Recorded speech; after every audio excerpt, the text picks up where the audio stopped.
Buenos días, muy buenos días a todos.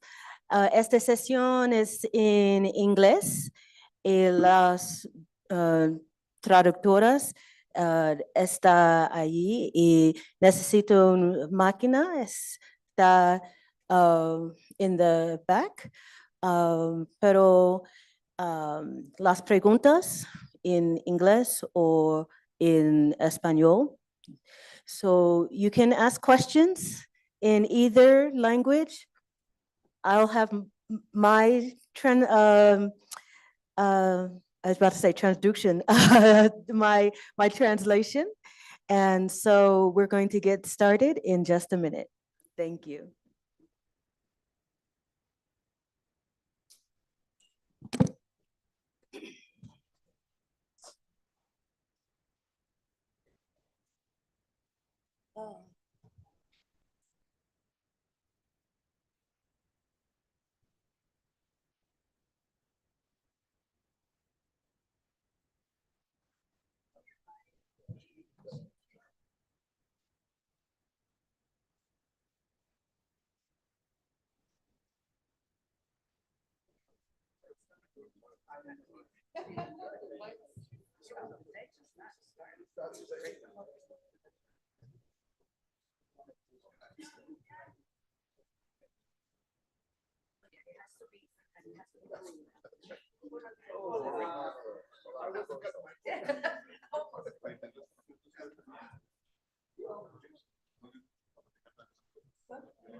Yes, that's what I was waiting for.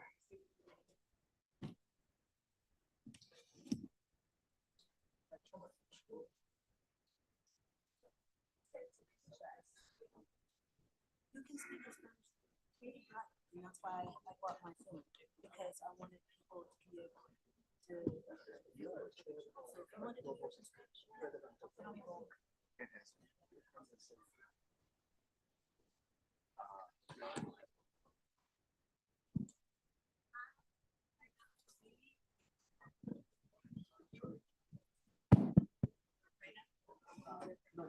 Okay. Okay, buenos días otra vez. If you need a translation, it's in the back. Most of this más está en inglés, pero la profesora Cecilia habla en español. So es los dos. Es una mezcla.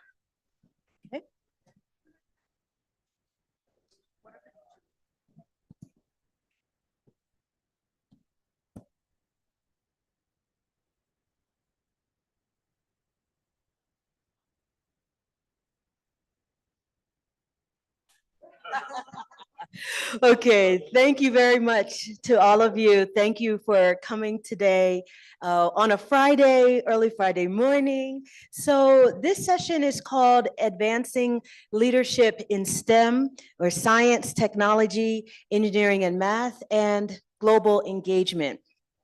We have wonderful speakers this morning. And if you were on the website, you may have seen that we had two other speakers who are not able to be with us at the last minute. Dr. Brandon Jones from the American Geophysical Union was not able to be here at the last minute, and Dr. Stephanie Adams was not able to come at the last minute. She had to leave. And we have wonderful panelists this morning. So as you can see on the screen, I will just give them a quick introduction. We have Dr. Cecilia Paredes Verduga, who is the past president of LOCSE. She was the medalist for LOCSE last night. If you were there, you heard her wonderful speech.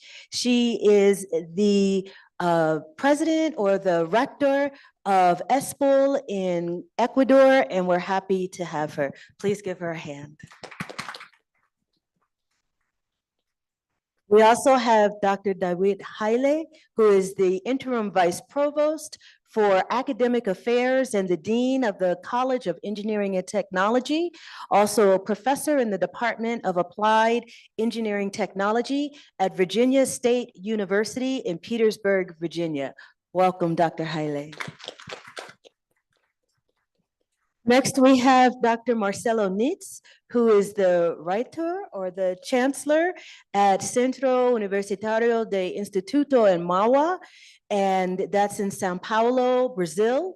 He's also on the executive committee for the Global Engineering Deans Council, and I think the president of LATAM. So, yes, thank you very much. Welcome, Dr. Nitz.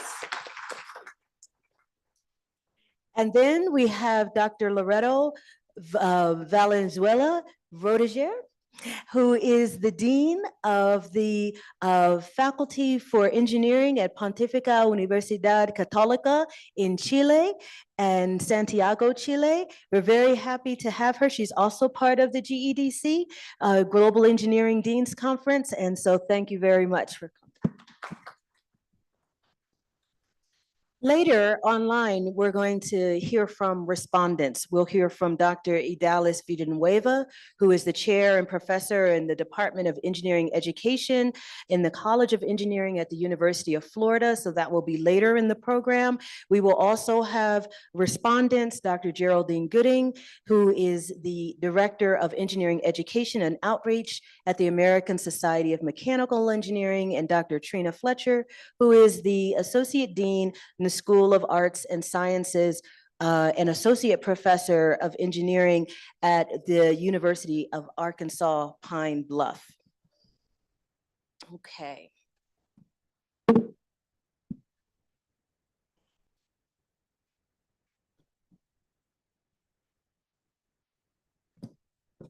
So one of the first things that I wanted to share is that there was a book that was published last year. It's called Academic Leadership in Engineering Education.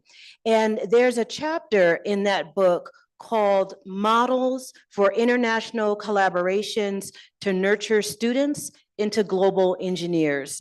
And several colleagues from LACSE were part of that chapter. And we put together what we call a guide, Global Universities Investing in Developing Engineers. In the end, we had people who were from Africa, from India, from Colombia, from LACSE representing Latin America. We had people from Germany who had all of these different models, and the US talking about how to nurture students to become global engineers. And some of the recommendations that were given at the end of the chapter was that people, particularly faculty, need to make sure that they're paying attention to the content. Be well-versed in state-of-the-art technologies, look at your teaching content, as well as the latest industry developments and topics of global concern. Here at the conference, we heard about Google Cloud, we heard from Siemens, we heard from AutoZone and Flex and others. We talked about semiconductors and industry. And so we've been having these conversations here at the conference related to AI and the latest technologies and what's happening in industry and how we need to be well-versed in that as professors to make sure that our students are learning as well. Competencies. Make sure that as faculty that we're enhancing our own global competencies and professional practice. So faculty also should be equipped with language skills and professional knowledge that are related to in the related fields and the programs, increase international competence. Professors should also understand indigenous types of technologies, global policies, and be aware of socio-cultural competencies. And then continuation, because a lot of these programs require funding. So how are things going to be funded in the long term? Plan for the long term. What are some of the large scale projects that are demanding? How should professors be ready to support the project when there is funding, lack of funding, and we need to support it with strong efforts? So as part of that, I would just like everyone to remember that LOCSE is your engineering partner for state-of-the-art tech information, for project dissemination, for research and innovation exchange, outreach, partnership facilitation, leadership development, senior leader collaboration, global engagement, enhancing language and cultural competencies. And so we were part of that book as part of LOCSE, and I wanted to make sure that we talk about that. So next, we're going to hear from Dr. Cecilia Paredes Verduga, who's going to give us a little bit of a view on leadership.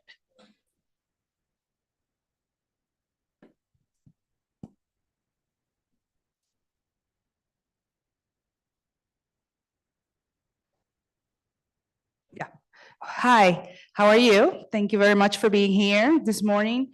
I'm gonna start in English, but I'm gonna follow up in Spanish. So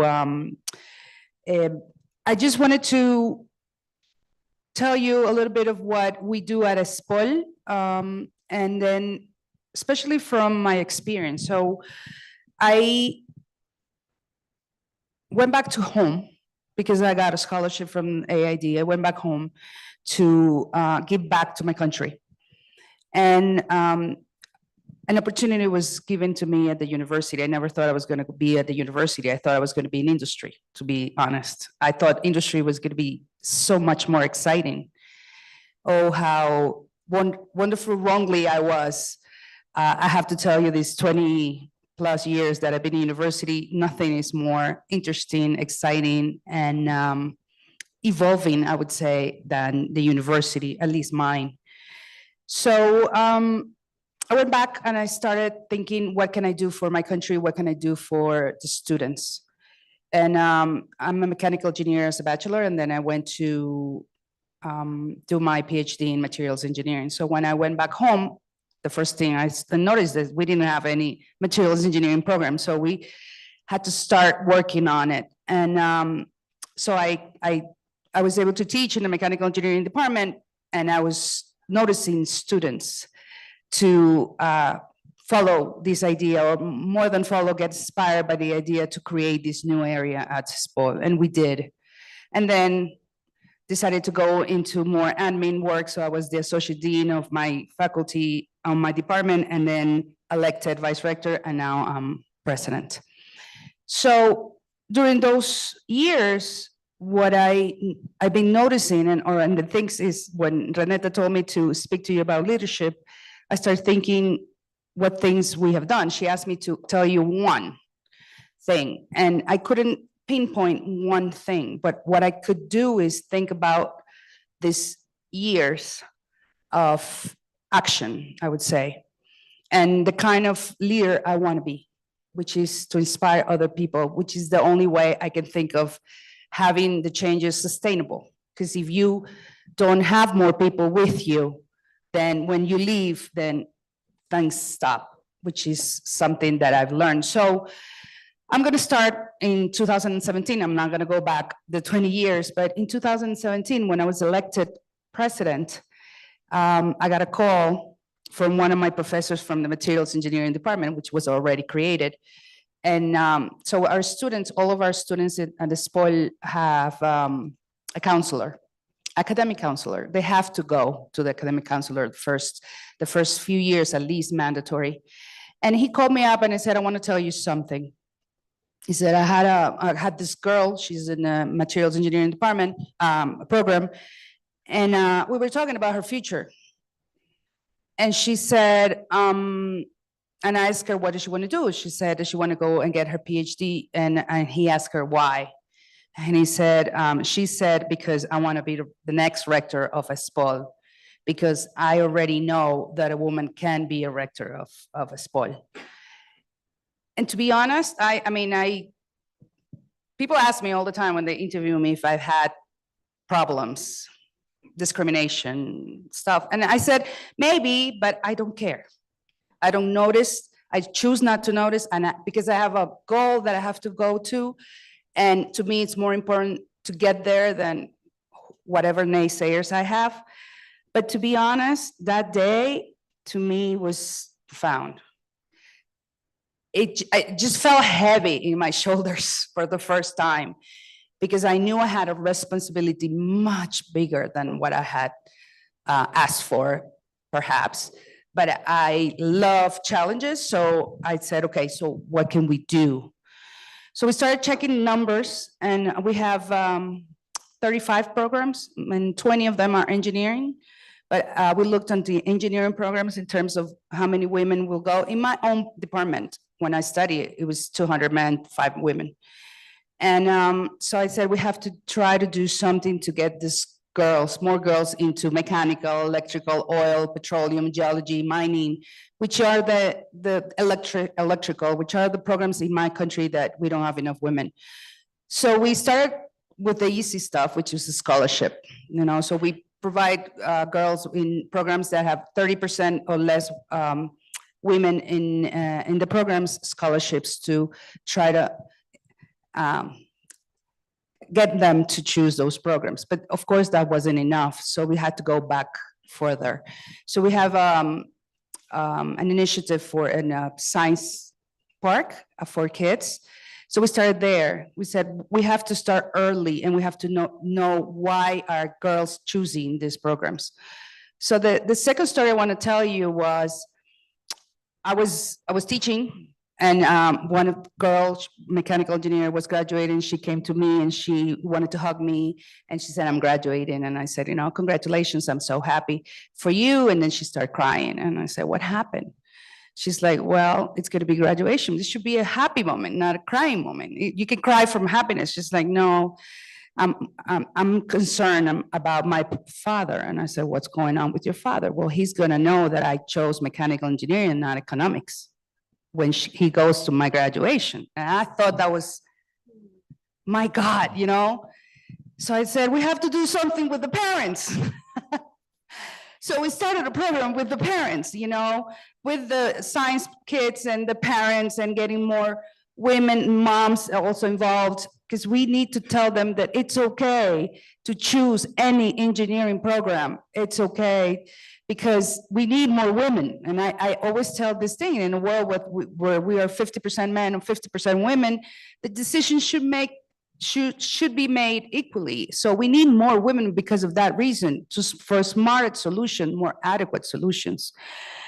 So then I started thinking, okay, so I need to know what's going on in different areas. So we started talking with professors. So I started looking at the numbers of professors, and of course, most of them were men in engineering programs, except for one, where consequentially, the number of women were almost equally, a little bit more, which is computer science.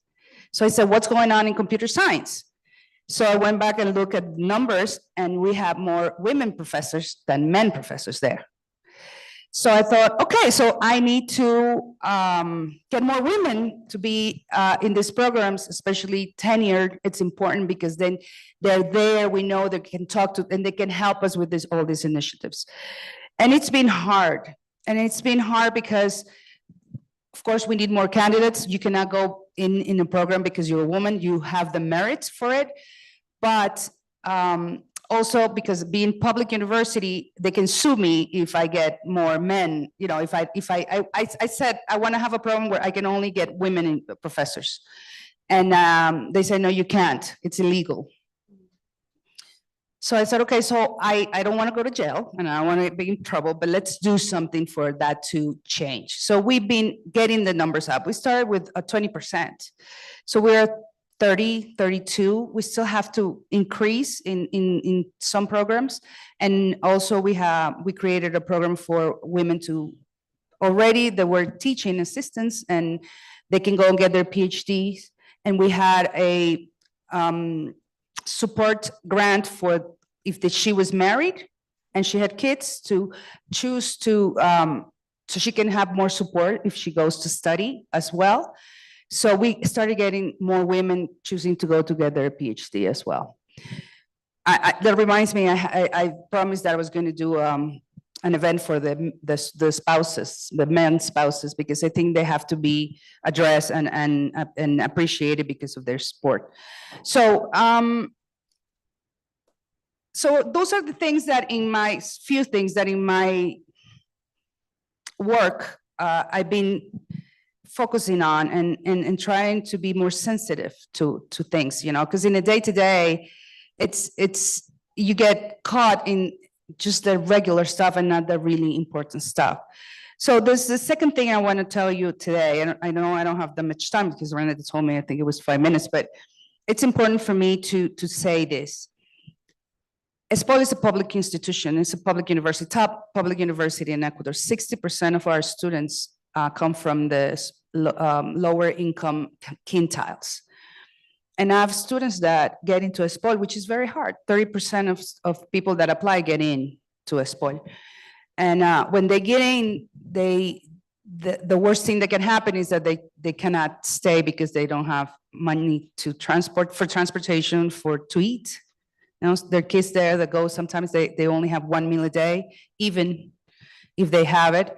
So we have to, I thought, okay, so how can I create a space? We can create spaces so they can connect with the world, because what we are trying to give them is a place where they're really good because they got into ESPOL, but they have to believe in themselves, and then they have to experience what they want to fight for, which is not just their own subsistencia, I don't know how to translate that, but their own, to create value for their own or for their family, but also for the world. When you're thinking of what you have to eat today, you're not thinking of how to save the world. So we have to solve those problems first and create these experiences. So when I was at Rutgers, this is where I got my PhD, I was part of SHEP, Society of Hispanic Engineers, and at Rutgers it was SHE. And I experienced what a great opportunity was for a non-formal, non-punitive experience for students to create and to try things without, if you go in a class and create and try something new, you might get a bad grade. So to me is, how can we create these experiences where they're free to fly, to have these ideas and to create. And we created the program for clubs and student chapters. So we went from 30 when I got in 2017, now we have 90. So we give them some money, and they have to make a plan, they have to do all these things, but now their ideas and their creativity is flying, and they're learning how to work in groups and how to think big. And also we created something that it's not common in Ecuador. Actually, this is the first one, which is a philanthropic program called Dona Futuro. It's for a scholarship for these students to have some money for their basic necessities, but also how can everybody can help, alumni. I know this is very common perhaps in the States or in Europe, but in Ecuador it's not. This is the very first program we have. And so we have other things that we're involving community. We just had a race, 5K and 10K race past couple months, and we had 900 people sign up for it, and the money will go to Dona Futuro. So we have to, what I think about leadership, connection, and how do you create things is, I was very blessed. I had everything, food in my plate. My parents gave me good education. But if you can experience that, even at ESPOL, and you are there and you have the same level. I have friends that when I studied at ESPOL, they didn't have anything to eat, but they were smart and they worked harder than me. So you have to create this space. We've created this space where you, through empathy and through hard work and through collaboration, you create a better world. And I hope that's what we at ESPOL are creating and working on. ¿En español? Bueno, mi mensaje, digamos, en general, cuando Renata me pidió que hable de liderazgo es, para mí el liderazgo es inspiración y acción. No lo puedes hacer solo, tienes que pensar en lo que realmente es importante para ti, y es lo que nosotros hemos tratado de pensar en ESPOL, qué es lo importante para nosotros. Para mí lo importante es que la gente esté feliz haciendo su trabajo. Así pueden trabajar más. Siempre les digo, si uno pasa 8, 9 horas en el trabajo, no quiero decir es tu segunda familia, pero es el espacio donde pasas más tiempo de lunes a viernes. Y si podemos hacer un espacio donde podamos crear, evolucionar, transformarnos y crecer juntos, eso es importante. Y para mí ese es el liderazgo. El liderazgo es cómo inspiro a más personas a hacer cosas, a tratar cosas, no importa que nos equivoquemos en el camino. Eso es difícil hacer en una universidad. El tener una cultura que el fracaso se premie no es fácil, pero lo vamos trabajando conmigo mismo. Yo no tengo problemas en decir cuando me he equivocado. Es difícil, el ego no te deja decir que te has equivocado, pero tienes que hacerlo, porque si con el ejemplo lo promueves, la gente que está al lado tuyo, que está abajo tuyo, te va a seguir. Así que muchas gracias.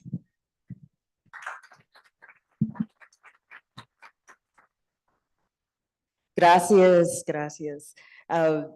So I have to share that Dr. Paredes has been one of my mentors, peer mentors. I have followed her career. I had a chance to go to ESPOL and spend some time with her and some of her faculty there, and she is a wonderful leader, so congratulations again on your medal. Okay, next we're going to be hearing from our other members of the panel. I asked them to each share a couple of slides. One of their slides is going to be about their organization or their university. And then they're going to have another slide that's going to share a key program or initiative, a concept that exemplifies or demonstrates a way to advance leadership and collaboration for students or faculty in a global context. And so Dr. Haile will be our next speaker. So while they are loading the presentation, I think I have my presentation there. Dr. Tal, I wanted to, first of all, thank you for giving me the chance to be part of this wonderful panel and also discuss this very important and timely issue. Good morning, everyone. So my name is David Haile. I'm the interim vice provost for academic affairs and dean of College of Engineering and Technology at Virginia State University. So I will start by giving you a little bit about our institution, Virginia State University. Virginia State University was founded in 1882 as the first fully state-supported higher education institution for Black Americans. When the institution started in 1883 as normal and collegiate institute, it had one building, you see the building right there on the slide, 126 students and 20,000 as annual budget. And you can see here the first class in 1886. What is really important about this picture is that the institution was co-ed, which is educating both female and male side by side. And this is very different from many institutions, in particular in Virginia, where there is a separation between the male institution and the female institution. But Virginia State chose to do that from the very get-go. And on this picture, you also notice on the left side corner, the person who is sitting is John Mercer Langston, who was the first president of the institution. And he happened to be the first Black person to be elected to the US Congress from Virginia. And guess what? He also was the last for almost a century until Virginia, chose to send another Black person to represent the state. So 143 years after, the institution raises now to a status of R2 in the Carnegie classification. That means it is a doctoral with high research activity. It's an HBCU, by the way, for some of you who are not familiar, it's a historically Black college and institute and university. It's a land grant institution, which means as part of its mission, it has got agriculture academic programs, research, as well as extension for small farmers. And the operating budget currently is 65 million. You heard me saying 20,000 a moment ago. That raises to almost 65 million. And this is excluding the capital outlay budget that we have. The enrollment is currently a little bit above 5,600, and of which about 500 students are graduate students. And our student population, 60% female and 40% male students. So the majority of our students are female students. And I hear you when you mention about, how to increase the number of female students, especially in the engineering space. We are also struggling with the same issue. And just like you say, our computer science program leads that, in terms of the female participation as a student. In terms of program, we have 6 colleges and 36 undergraduate degree program within those 6 colleges, 19 graduate degree programs, and 8 certificate programs. And just for comparison, you can see in the picture in color, right there at the center, our current president, President Makola Abdullah. He is the 14th president of the institution. So one of those 6 colleges is the college that I'm a dean, leading as a dean. It's the College of Engineering and Technology. It offers various engineering, computer science programs, including computer engineering, manufacturing engineering, mechanical engineering, data analytics at graduate level, computer science both at undergraduate and graduate, electrical and electronics engineering technology, information logistics technology, and mechanical engineering technology. And all these programs are ABET accredited. We also have project management program, as well as mathematics and economics at both undergraduate and graduate level. Now, what do? We provide transformative educational experience for our students. And this is by providing access and opportunity to students with wide range of academic performance or preparation. Some of our students come with excellent preparation for the engineering curriculum, but some come with gap, in particular in mathematics and science. Now, we don't filter them out. As long as the university admit them, and if they choose to come to our engineering program, we allow them to do that. And there is a reason for that, because some of these students who have low standard score, especially in mathematics and science, when they apply for university, it's not because they don't have the right aptitude or disposition, it's because the high school that they graduated from may not have the resources to prepare them for the rigorous curriculum for engineering. So when they are showing us some of those gaps, we accept them, we place them in a bridge program. We don't call it bridge, but we call it a STEP program. Stands for Summer Transition and Enrichment Program. And they take courses that would give them the fundamentals so that prepare them in a way, to be a good participant in the program that await them. Some of the students are also, I think this thing cuts it, but I'll just read it, with little to none prior knowledge of the profession or the career that they are coming to join, because they don't have, role models before they come and join us. And finally, just from what you said, most of them are first generation students, and they are also financially in need. So if there is one area that we can work with institution in Latin America and Caribbean, is how do we help these students to move from the point that they come to us to the place where they get their degree and become professionals.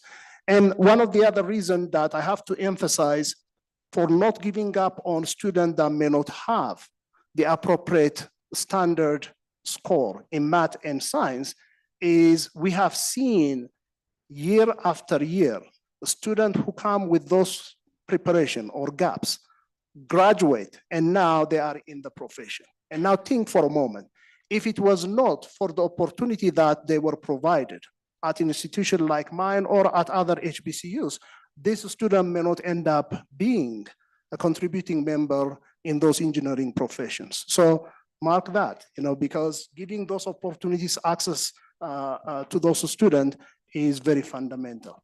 Now, one program that I needed to highlight and give a shout out is a program that has contributed a lot to our internationalization and global leadership. And this is the George Bennett Office of Global Education.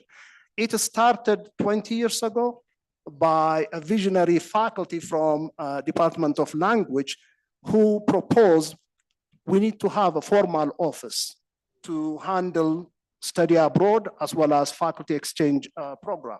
At the time, we had international, the Office for International Students, but we didn't have a formal office that handled those particular, global education as well as global leadership. So this faculty started, and she came back from Africa from a Fulbright tour, and she had some experience in terms of, engaging students that are interested in global studies. So based on faculty volunteers, myself included, we started the effort, and fortunately that the impact was already seen by the institution, that it started, making some kind of impact, and its effectiveness was recognized by the institution, and the institution put a limited funding and also, formally named the office as the George Bennett Office of Global Education. Recently, the office moved under the College of Honors College, and it is being overseen by the Dean of the Honor College. So I'm going to share with you a few of the achievements that we have seen by this office. First of all, we had record number of study abroad participants. 10%, about 10% of our students who are graduating from Virginia State have one or more study abroad. And this is significant because when you look at the national data by the Institute of International Education open door data, the national average is about 10%. Probably now it could be a little bit above 10%, but we're having 10% of our students. And the office had this ambitious plan to increase that to 15% in 3 years. Another thing that could be a little bit unique is we host annual passport day for our students. And this is to encourage students to acquire passport and to make the process less complicated. And the way that this office hosts this passport day is it brings those certified passport agents to campus. And we pay for the passport picture as well as provide some financial support for students to achieve or acquire their passport. The office also facilitated a record number of faculty to travel, faculty as well as staff to travel internationally, in particular, those that are involved in teaching our freshmen. We have a freshman study course, and almost all faculty that are involved in teaching that course have a chance to travel abroad so that they are acquainted with some of the elements that Dr. Tull earlier mentioned. VSCU students are also now winning, the last 3 years or 4 years, the students won from the US Department, the Gilman International Scholarship. As a matter of fact, the last 2 years, we had 3 or 4 students that were able to be supported by this scholarship to travel abroad. One last thing that I would mention is we are now implementing this very creative program to bring formal participants as global ambassadors to come back and help orient the program for those that are interested to participate in this program. So that's the shout out. Thank you. Thank you very much, Dean Haile. And Virginia State University is a new member of LOCSE this year. This is their first time coming to LOCSE. Everyone from Virginia State, if you can raise your hand. Thank you for being here. Thank you for coming. Wonderful, thank you. It's great to have you as new members and as part of LACSE. And now we're going to hear from our president of MAWA, Dr. Marcelo Nitz from Brazil, who's going to talk to us about his university as well as a global program that all can be involved.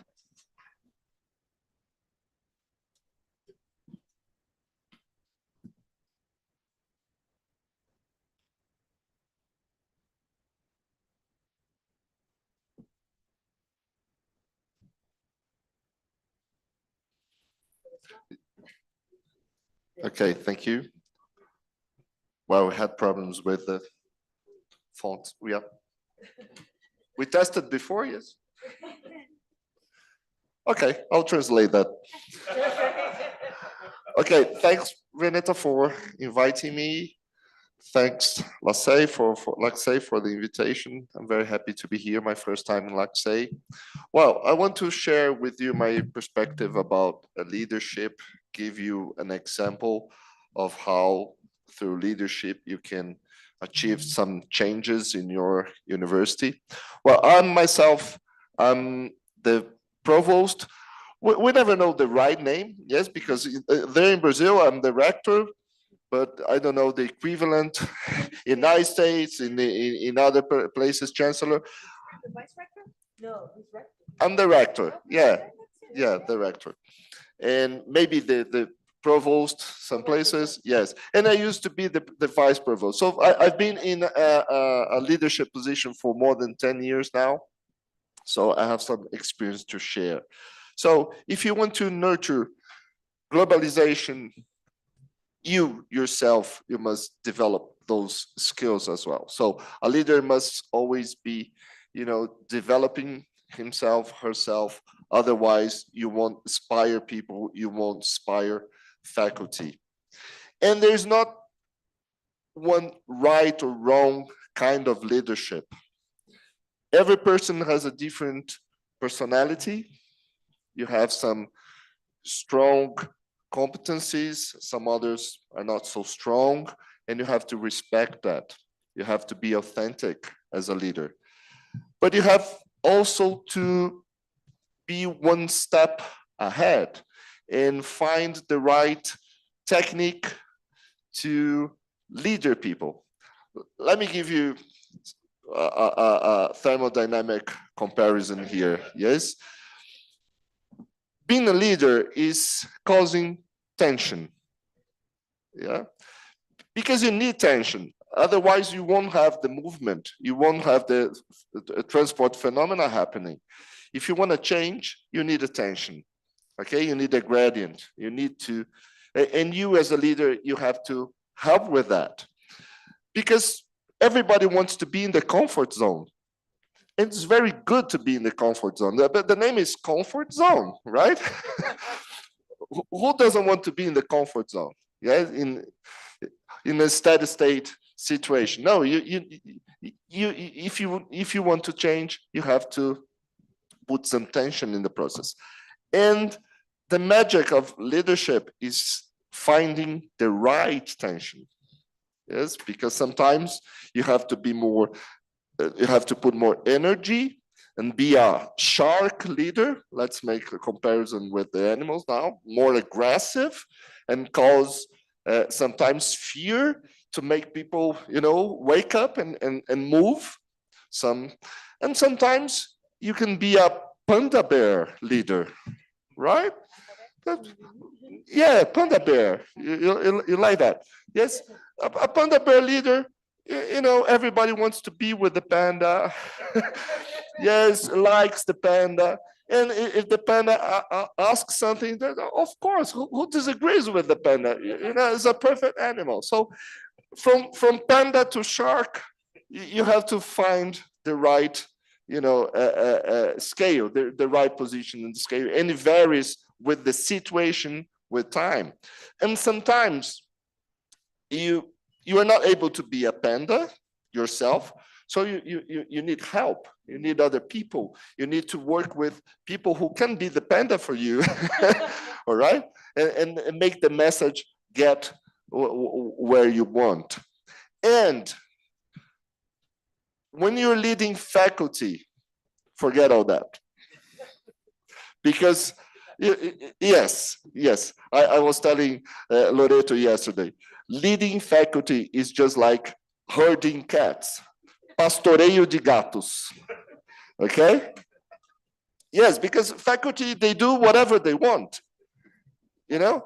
You tell them to do something, they won't do it if they don't believe that, if they don't, if they are not inspired by that, if they don't see a purpose. So it's not because you are the dean, director, you say do that, they won't do it if they don't believe it, if they don't want it. So herding cats is really a challenge, okay?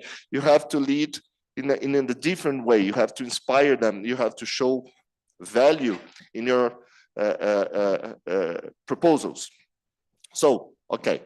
Well, this is a little bit about my institution. You can read that while I will speak about leadership. So we are, we have 2,500 students, undergrad students, and more or less 200 faculty. So we're a small institution, but yet they are cats, okay? I'll give you an example of a program that we started in 2020. And the purpose behind that proposal that started with me was to nurture globalization and developing some skills in faculty and students. Because in Brazil, we are very closed. I mean, there's no much international interaction. And I wanted my faculty and my students to have more international experiences. And how did I do that? One of the things I proposed is that we joined the GCSP, Global Challenges Scholars Program. The GCSP was established by the National Academy of Engineering in the United States. They identified global challenges that had to be addressed by engineers. They are very well related to the sustainability goals, development goals. So, and they provided a framework of competencies that should be developed by engineers in order to address those challenges. And the engineering schools in the United States, they were invited to develop a track of activities in order to develop those specific skills. Which skills are this? Talent skills, students that would develop research projects aligned with global issues, international exposure through exchange programs or global seminars, interdisciplinary activities between engineering and other domains, and service learning and leadership development and entrepreneurship. So the universities, the programs, they had to show how they would offer activities, a track of activities that students would develop those skills. So you had to design a program inside your major program, okay? And giving evidence that the students who followed that track, they would achieve those competences. Once you do that, you were considered a GCSP scholar, and the National Academy of Engineers provides a certificate to those students saying that, well, you are recognized as a GCSP scholar. And why was that interesting to me? Because more because of faculty than students, because the number of students I have involved in this program is around 60 students. That's not much, okay? The students, they have a mentor who will guide and who will help assess those competences to give evidence that they are doing well. But once we have the faculty involved, the faculty will take that to their other activities. What they learn in the GCSP will happen in other opportunities, in other interactions they have with students, with the other 2,000 students, right? So that's kind of a laboratory to faculty development and to test things and to get faculty more internationalized, more global, to develop a global perspective. And through that activity, we intend to change the whole program, to impact the whole program with a broader perspective of engineering education. And we're being successful. We're being successful because we have more than 30 faculty involved with that, and we change every year. So through those 5 years, more than 60, 70 faculty, it's like 1/4 of the total, had this experience of dealing with GCSP students. So this is the kind of example that you bring a program to your institution in order to impact the whole community, okay? If you want to learn more about the GCSP, so there is a website here. It costs nothing. And what you do is that you take advantage of activities you already have in your institution. What you have to do is make sure that the students develop those competencies through the GCSP track, okay? It's not difficult to do. It's not difficult to do. And you have some help from the institution that are already involved. And it started in the United States only, but now they open to other international institutions. And there's something that, just a last comment. Although why is it connected to the National Academy of Engineering? Well, because they suggested that, so it was a good initiative. But we don't need that. If you think deeply, you could have that in your institution without any connection with the National Academy of Engineering. The National Academy of Engineering is a strong brand that attracts students, right? They want the certificate. Okay, but you can have other connections with other institutions, okay, with companies, with industry. You can be creative. We could have a LACSE program like that to certify students that they are developing those competencies. So this is what I had to share. Okay, I'm open to questions after that. Thank you. Thank you very much, Dr. Neitz. And so in the very way that he talked about GCSP, in my former institution, and some of you met me when I was part of an institution in Maryland, UMBC, and I would bring students. We had students who were part of the GCSP, the Grand Challenges Scholars Program, and their international experience where they could get a certificate and get points for it was to bring them to LACSE. That was part, and it became part of their curriculum. So you can do that as well, where you're bringing students to the LACSE conference, and we can help to shape some of the experiences that your students will have so that it will satisfy the GCSP points and pillars and those kinds of things. So thank you very much for sharing that.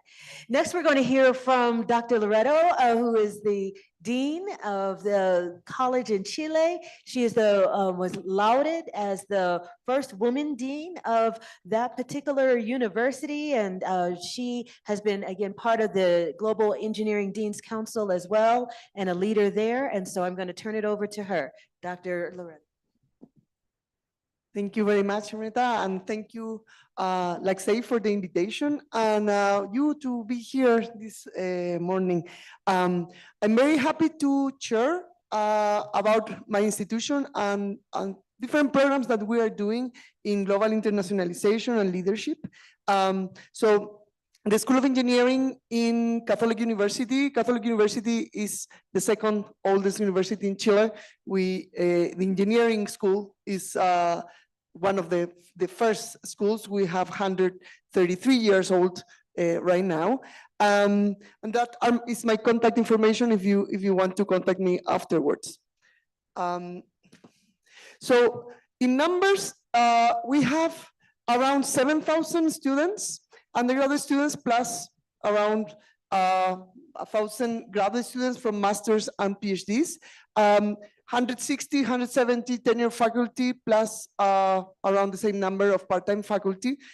In the university, we also have a science school that gives all the math and the science teaching. So we are the faculty for the majors, minors, and after that.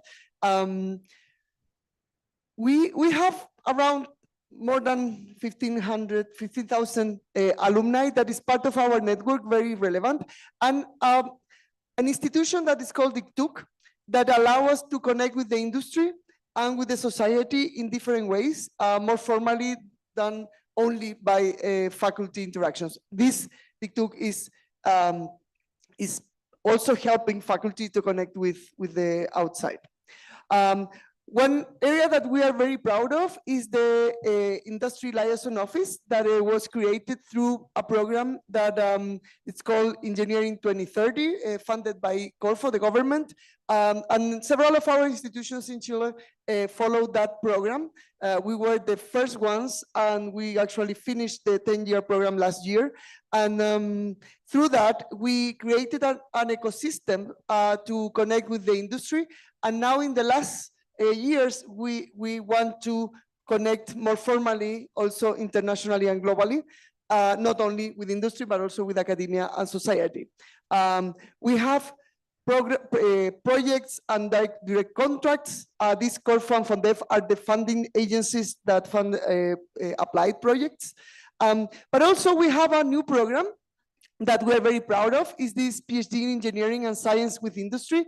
And also we're very proud because it started with only engineering, but now it also includes the science faculties. Actually, there are 5 faculties: biology, chemistry, mathematics, physics, and agronomical studies. And these PhD students take 2 advisors, one from the industry, one from the university.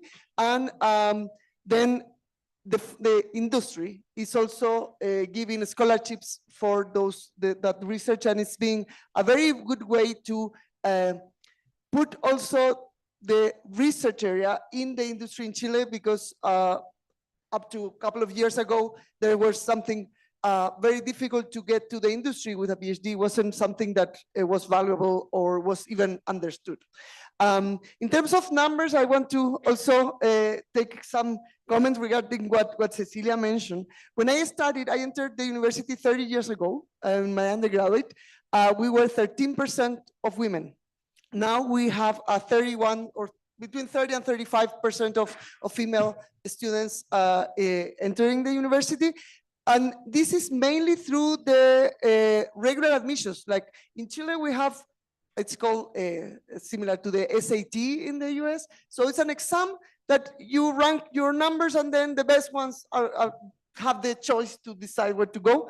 And we are actually receiving the highest scores. But we have 2 programs that have been very successful in attracting talented students from high schools. And in that program, we, without having a bias or having a quote, but then because we are like explicitly not looking at that bias, we have 50-50 admissions in that system. Because of the Chilean law, we cannot have more of that admission compared to the SAT program. You need to have a maximum amount of students admitted in that special way. But this is reshaping the students. And also this is, so they started with 13-12% of female students. When I studied, I didn't have any female tenure faculty from engineering. There was one from chemistry, one from mathematics, and that's it. And I didn't realize that until I was a faculty. Then when I started seeing the impact that you say, that when students say, I want to be a professor like you, and I say, oh, I didn't have that example ever. And at the beginning, when I was the first female dean at my school in 130 years, I was very shy on talking about it. I was even kind of shame, but it's not that. It's like, it shouldn't be an issue. My daughter said, like, who cares if you're a female? But when you see the impact in other people, when you talk about your stories, we actually are seeing that role model as part of our projects that we're doing. Other thing that we are very proud is the QS ranking, because this says that we are in the higher levels of research and teaching. And as you see, we have 7,000 students and 200 or less than 200 faculty. We are a very large number of students and not necessarily that many faculty attending them. We are creating an entrepreneurship network with the students, alumni, and faculty. This is one picture of that, but we have several programs around that, curriculum and co-curriculum activities, and we have a mandatory course that is reshaping the way that students apply to the university, because when they come to us, they know they will have to take an innovation and entrepreneurship mandatory course. And those that didn't know that and are surprised, and several of them, like 20% of them, don't like it at the beginning. For all of them, it's an extremely good source of leadership developing skills. And so then when they graduate, they actually thank us for that program. And it's being actually now offered to other programs in both ways. We have spots for students from other schools, but also we are helping other schools to do some course in that sense in their own environments. The programs I want to focus in two programs. One is for the faculty. So those cats that Marcelo mentioned, and actually I imagine those cats here, I don't know if any one of you have cats. I didn't have cats until a year ago. My daughter loves cats, and then I got a cat. And the cat at the beginning was super shy and didn't want to interact. And now I wake up with the cat here. Like he wants attention, and he wants to be pet and to feel relevant. So I think that's something that we have to inspire, but also look for that inspiration in our faculty. Our faculty are really amazing, and our students too. And some of our students don't realize it until they have a meaningful experience, maybe even after graduation. So we have created this seed funds program that as now we have funded 103 projects with 59 institutions all around the world. It's few money, but it's money intended for exchanges for the faculty and for the students, and a little for research. And we give $10,000, and the other institutions has to give the same amount. It could be less, could be 5,000, could be, it doesn't need to be the maximum.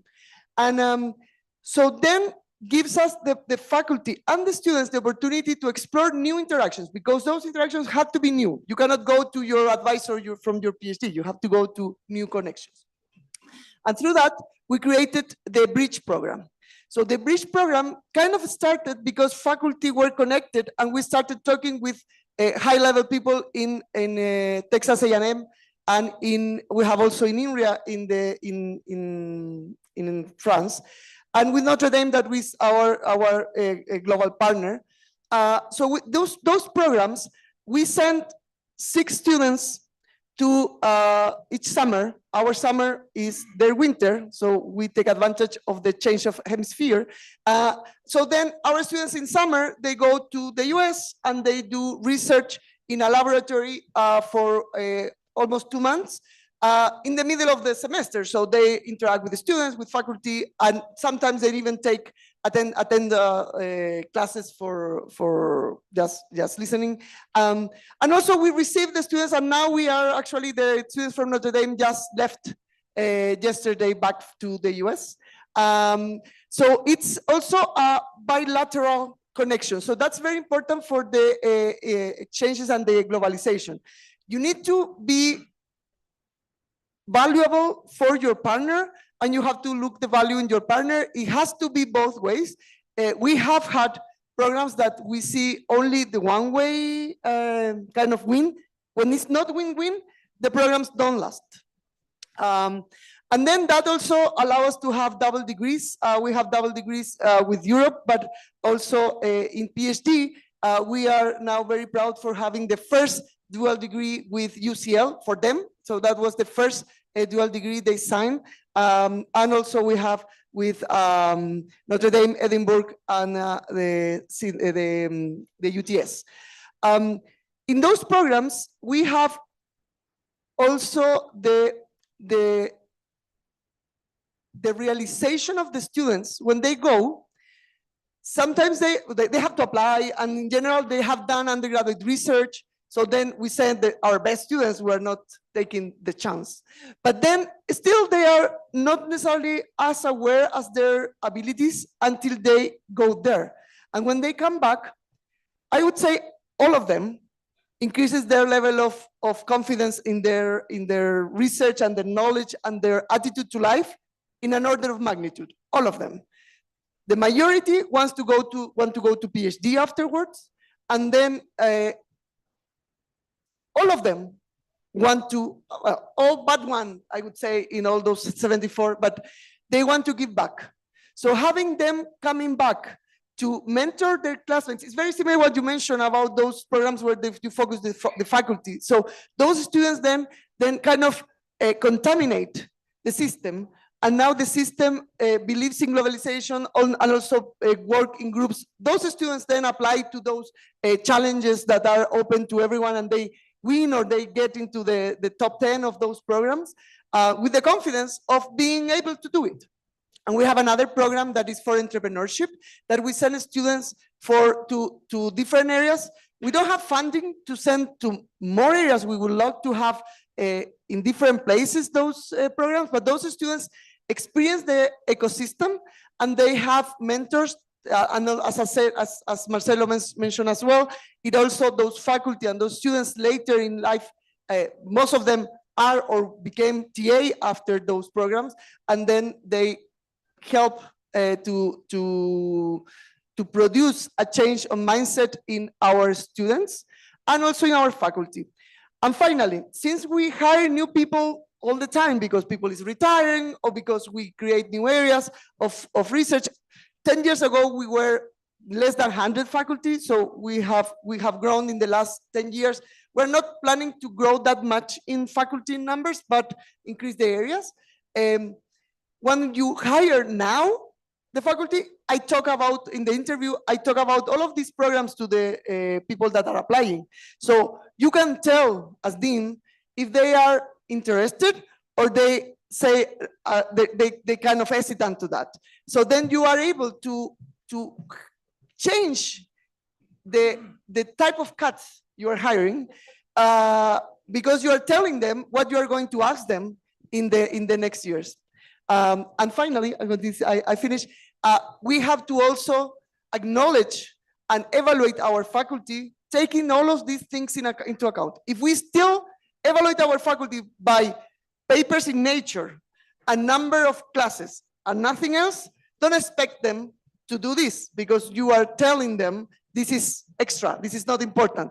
If we want faculty to be engaged on those programs, we have to put those in their evaluation forms and acknowledge them and also award them for their participation in that.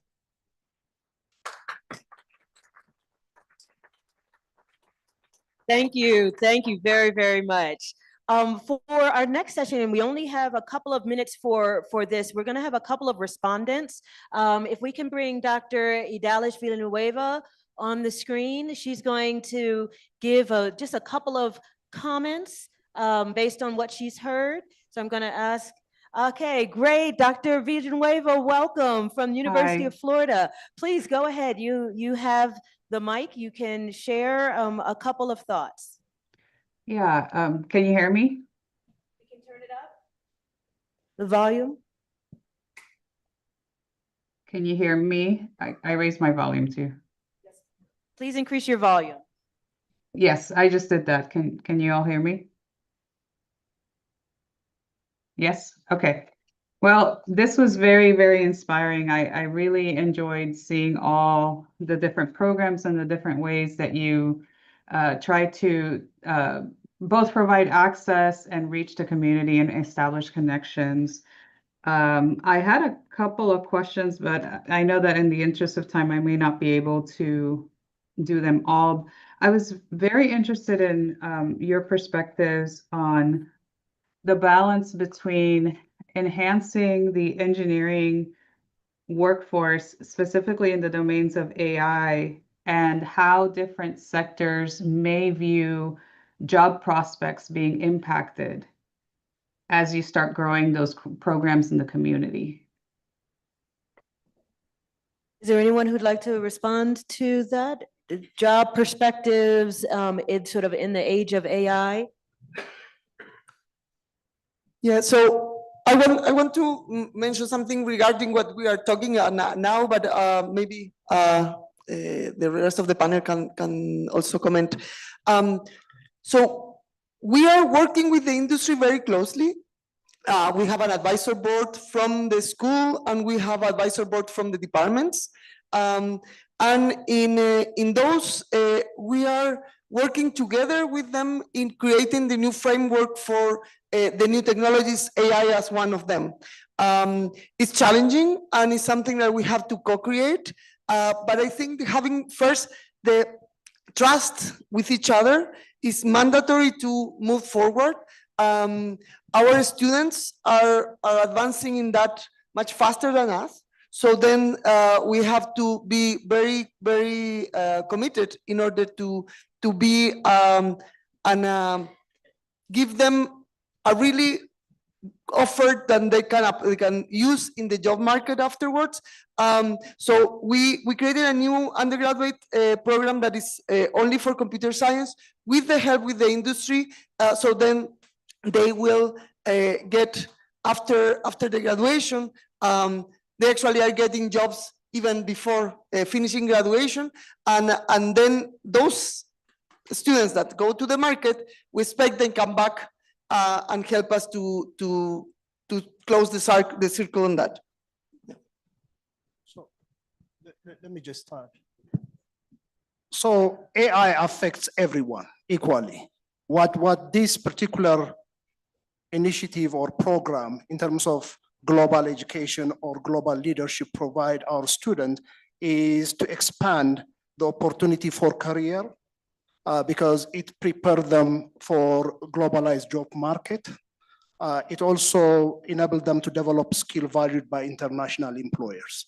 The other aspect is, through the program, they are going to increase adaptability and flexibility so that they can adapt to different environments that other students may not have. So those are the two things that comes to mind when it comes to the workforce opportunity.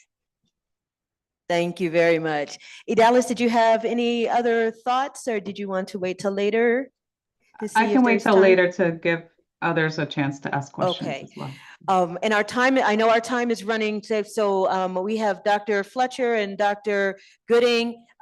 Maybe just a quick minute or so for a response. Right, excellent panel. So Dr. Paredes and Dr. Valenzuela talked about their ability to make changes when it came to women and women faculty growth, female student enrollment growth. And Dr. Hele talked about how a faculty member did a Fulbright, came back, started a whole center, at the university that has had historic record numbers, right, of participation. And Dr. Nitz talked about how challenging it could be to get faculty on one accord, but we all know to make these type of changes, these statistical changes, requires faculty and their input. So these type of actions and steps and changes, we all know, requires leadership buy-in. You have to have leadership input to make these type of changes. So my question is, what advice do you have for the people in the room who are trying to have this type of transformational impact on their campuses, knowing that they need leadership buy-in? What advice do you have for us when we're trying to go to our provosts, our chancellors, to implement these collaborations, these partnerships? What should we keep in mind when we're trying to propose these type of ideas to them?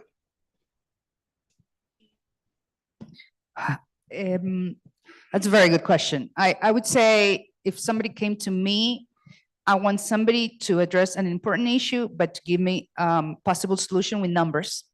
That to me is, okay, so if I help you with this, or if I support this initiative, I mean, if it doesn't cost me money, go for it. I always said, if you're not coming for me to ask for my money and you convince me that this creates value, I will support you regardless. Like I said, I always try to provide an environment of trying. If we fail, then we regroup, we think about it, and we do something else. So for me, just somebody that comes and say, listen, I want to try this. And I said, do you need resources from me? He's like, no, go for it. What do you need me to do? How can I commit my time? I can give you this time. But if it does need resources, then it needs to connect with the goals that we have as a university. If it's internationalizations, then how is this going to help? From just having students connect in Zoom projects with other universities, or from having mobility, that's always going to bring resources. But I always think in terms of what it's going to help the university, what numbers is going to help. And to me, because people do have initiatives, I always set some money aside, and I don't make it publicly. Perhaps I'm thinking, as am I speaking, maybe I should make it publicly. Let's say we have seed funding for new initiatives, and submit your proposal. But it, my number is very public, so everybody has them. So they write to me, I always answer. And if they want to talk, and if it's a proposal, then I'll listen. So it's just the way that the approach always have to create value. And if you can show that to me, then I will support. I'm just very enthusiastic. So I'll just add quickly.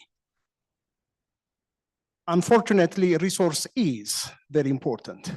Without having the resources, you cannot promote this kind of program. So in fact, the American Council on Education, it did some kind of study about 10 years ago. Virginia State was one of the 7 HBCUs that were involved in the study, and they indicated that financial resources are the main inhibitors of this kind of effort. But to answer your question, I would add that it has to be also a bottom-up approach, which means you need to have that shared understanding of the importance of global leadership and global education by your students, by the faculty, by the staff, by alumni, and they needed to understand what it is and what it takes, to get there. So if there is that kind of push from the constituents, then there may be a chance. The other thing that I would add quickly is our international office invited the leadership first, take them to some of these tours so that they have firsthand information on the impact. So I think getting them involved, not just inform them or come with initiative, but get them involved in the process. Great, thank you. Just to add something on top of that, sometimes we think that if we have a good technical explanation, a good project, that you will be able to sell that to your leaders. This is not how the world works. Everybody has a bias, and leaders have biases as well. So you have to be sensitive to understand what's important to your leader, to your institution, and find the right approach. It's not only brain, it's heart too. So you have to get people involved emotionally to sell, okay? It's selling. Ideas, they must be sold.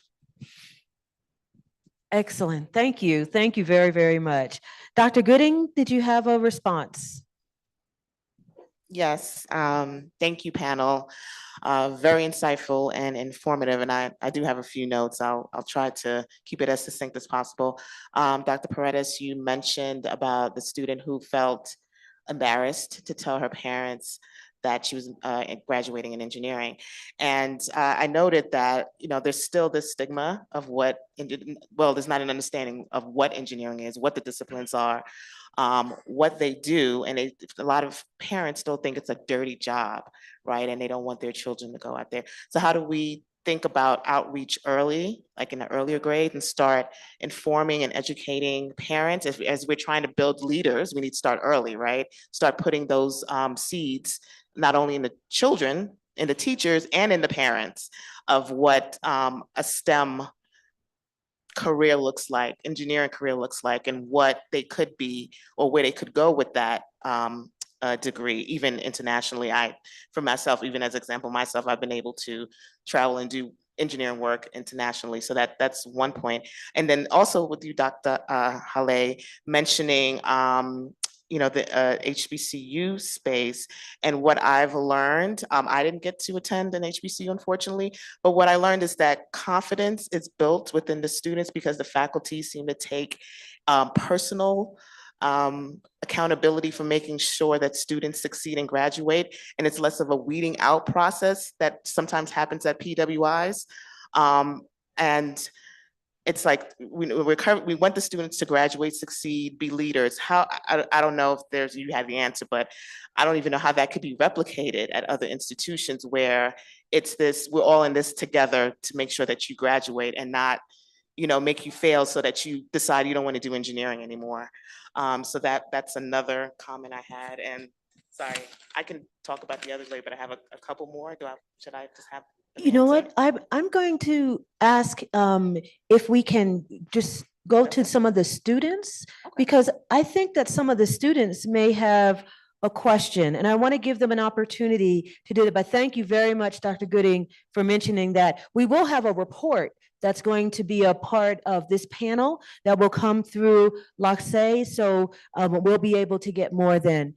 I'd like to invite any students who might have a question. Yes, and if Dr. Fletcher can please give the mic, please introduce yourself and ask your question. And Dr. Villanueva, you are welcome to be among the people to respond. Okay. All right. How's everybody doing? My name is Elijah Washington. I'm a rising sophomore at Virginia State University. I major in manufacturing engineering. I'm the president of the RNC club that me and my friend founded at our school. And I'm also the president of SME, Society of Manufacturers Engineer. A little nervous, so just work with me. But I do have a couple questions. Also retaining to some of the things that we do in our school. Me and my friend founded the club RNC, the Robotics and Coding Club, to bridge the gap between the hands-on projects. So really what I'm trying to say is, at our school, they normally wait till our senior year to do senior design and stuff, which is great. It's awesome. But we wanted to get on projects a little early. A lot of people that work in teams don't know really how to work in teams, cooperate, how should I say, really converse with each other. Also, another thing that I did realize in the school when I first came, I wanted to make my mark. I wanted to give back in a way. I wanted to do something, put myself out there. And I was like, well, look, me and my friend came up to me. He said, hey, let's go ahead and let's start the RNC club, because the issue that we were having is people didn't really know how to do projects. People didn't know where to start, where to go, really how to do anything. So what I did was, I have a business, 3D printing. So I took some of my 3D printers and stuff and I brought it to the RNC club, taught people how to use the 3D printers from ground up out of my own pocket money, did everything I could to align the goals with the school, to get those hands-on projects, to engage in engagement within the engineering department, and to give people an opportunity to put themselves out there. So far, it's been going really good. We've been doing it for 1 year. We did it last year. We just started. We're going into our second year. There's a lot of students that are getting involved. We're starting on small scale projects. So we did last year, we did a smart camera. smart parking as well. We did that with Nesby. And on top of that, we're doing this year, we're going to do a pill sorting machine, and we're also going into a linear camera. And we want to be able to start these small scale projects to give students ideas of what they want to do or promote for their senior design projects. It just helps it helps them out.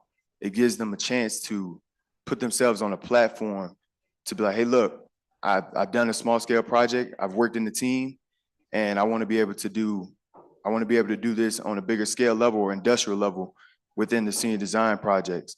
So it's just really giving them the opportunity, networking as well. We're trying to reach out to other people and other organizations. We're actually using other organizations to put ourselves out there and to learn more things and show people that what we're doing and stuff as well. And it's not just to help us out, it's to help the school out. It's a way of giving back with what little we have as ourselves. Dean Hiley has been a great help. I'm gonna tell you right now, this man has helped us. He's given us the robotic arms. When we was there that day, he stopped and said, hey, look, use them for your club. And we were able to use them. And me and my partner, Esso, he's not here right now, but we've done a research project. I actually was supposed to be presenting today at school, but I'm here speaking up. So it's a great opportunity. I'm really thankful for it. But that's something that has helped out. That's something that's helped us out, the students, and seeing other people who are really interested in what they want to do and be like, hey man, like, can I bring an idea to the table? And we show them how to go about that goal. I know it's I'm a little all over the place, but I'm just really excited about being here, being able to present myself, being able to say some of the things that we've done. I'm very, very grateful for this opportunity. And once again, I do thank you for listening. Thank y'all for listening. And yeah, that's all I got to say. Thank you. Thank you very much, Elijah, for that. And next year, we want you to present a paper at the conference, which is going to be in Chile, in Santiago, Chile, next year. So we're going to look for that. Dr. Villanueva, did you have any response to that as a new chair, because you're the new chair of engineering education at University of Florida? You mean for the students or? I just wanted to give you an opportunity to respond if you had a thought to. If not, it's perfectly okay. Well, I had a general question, and I think it's for anyone in the audience, but as they're thinking about opening these opportunities in a global context, different universities have different policies and different procedures about how to go about starting programs. And I'm curious if anyone would be willing to share some of those experiences doing some of these programs across different borders in different countries. Yes. Okay, so Dr. Paredes is going to start, and the question is for anyone in the audience. If you are opening new programs in other countries, crossing borders, she wanted to hear a little bit about your experience with that. So we'll start with Dr. Paredes at ESPOL in Ecuador. One thing that has helped us in ESPOL is accreditation, international accreditation. I think very few people not too many people in South America see the value in it, but to us, it was day and night. As a matter of fact, this week, in the first 2 days of the week, I was in a workshop to be an evaluator for EURACE, which is an European accreditation framework. And that to us has helped us take out of the picture the quality issue, okay? That has helped us say, okay, let's see if we can work together because we share the same values, proposal, not about the quality, because that's proven and we've done that. So that, I just wanted to say very quickly but that to me, for ESPOL, to have EURACE today for 20 of our engineering programs, and we're going for our graduate programs as well. We also have ABIT, and that has helped tremendously for us. Great, thank you. And we have Dr. Jose Carlos Cuadrado, who is in charge of the EURACE training, who is in the room. So anyone who needs to know about that and wants to be involved in that in the future can talk to him. And Idalis, we can make sure that you get in touch with him if you're interested in that EURACE accreditation. Yeah, so this is something very, very important because in our institutions we have several similarities, but also very important differences from duration of careers, mandatory courses, things that are valuable in certain countries and not necessarily in others. So I think the best way to start is to create programs that are not curriculum based. So then you put that elephant out of the room. You talk, you collaborate in research, you collaborate in entrepreneurship, in projects, in challenges, in exchanges of students, faculty, and you gain trust with each other. And then when that happens, and then you have both institutions, or if there are more than two, but both institutions, both students, faculty, and the establishment interested in doing the collaboration, then some of the challenges that are difficult, you can put them aside. Sometimes that's not possible. When the requirements in one university are strongly different to the other, so then for the student will be a problem, or then you will have funding issues because you will not be able to get to the grants in your country or the other. So sometimes, and the good thing is not the majority of time, but sometimes it's not possible to do certain collaboration, certain formal collaborations that we will want to go do. But, and sometimes it takes a long time because you need to solve all the political, financially, and academic issues. There always are alternatives. Sometimes we start with an idea of, oh, let's create a dual undergraduate program from the beginning to the end and with everything shared. And then we take classes there and there, and then you realize your summers and winters don't match. So then that's not possible. That the only way they do it is they have to kind of not having summers ever, or taking the twice as much as it takes. But in order to get there, you need to have, I think, a strong core of students, faculty, and the institution collaboration going on. And then it's easier to find a way to kind of circulate around the other more formal issues.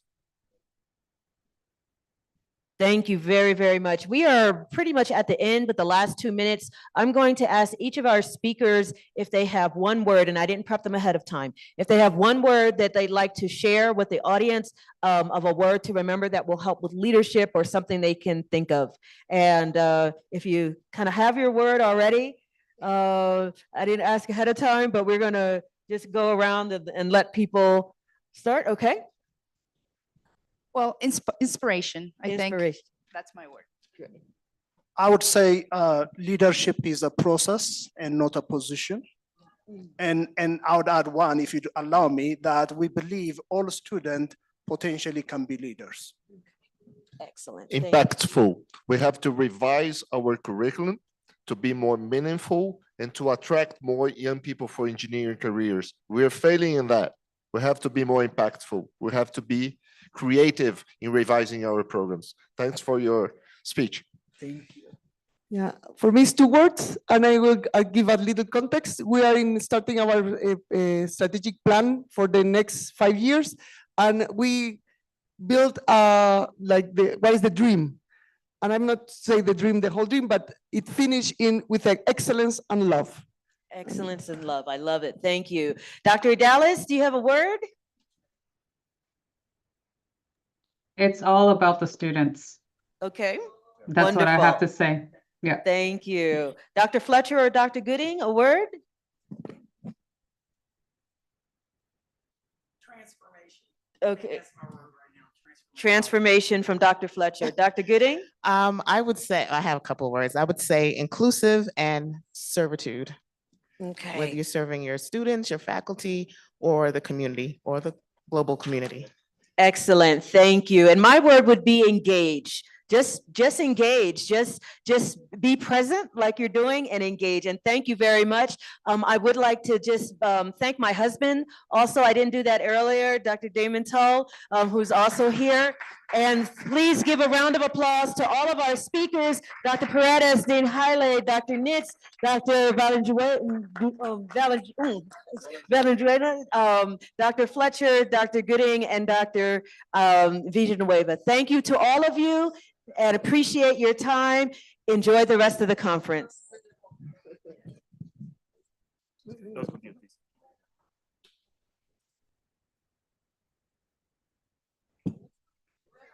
We need a photo.